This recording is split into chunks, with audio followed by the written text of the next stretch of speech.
uzalishaji maradufu ya ambavyo sasa hivi tunachofanya. Kwa tunashukuru sana kwa barabara hii na mengine ambayo yanakuja kwa serikali yetu ya awamu ya sita.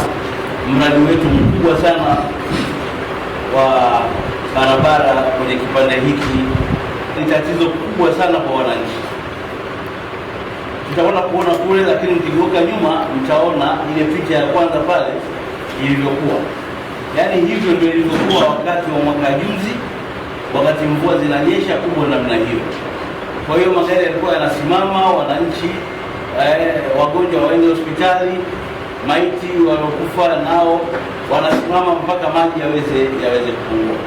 Kwa hiyo serikali ya Jamhuri ya Muungano wa Tanzania inaongozwa kwa umahiri mkubwa sana na Mheshimiwa Daktari Samia Suluhu Hassan.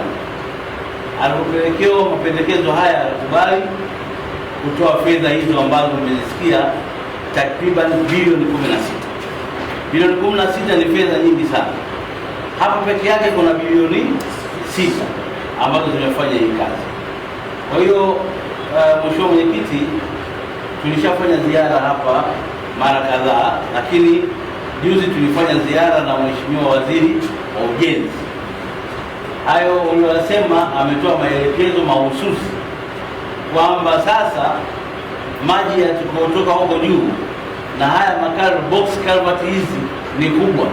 Kwa hiyo maji ambayo yatakuwa yanapitishwa hapo, hata gari linaweza likachukua likapita kwenye hiyo culvert likaenda huko.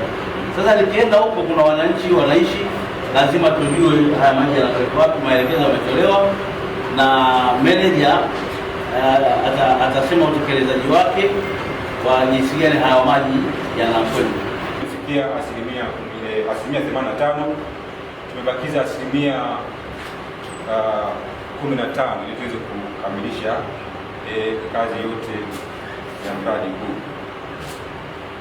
Mheshimiwa Mkuu wa Mkoa, mradi huu unaleta tija kwa wananchi wa maeneo haya kwa sababu ulizalisha ajira ambapo jumla ya watu 67 walipata kuajiliwa katika kutekeleza mradi huu, wakiwemo wanawake 12 na wanaume 55. Mheshimiwa Mkuu wa Mkoa, hadi sasa mkandarasi amekwisha kulipwa malipo ambayo kwanza alipewa malipo ya awali, tunasema advance payment yenye thamani ya shilingi bilioni 2 na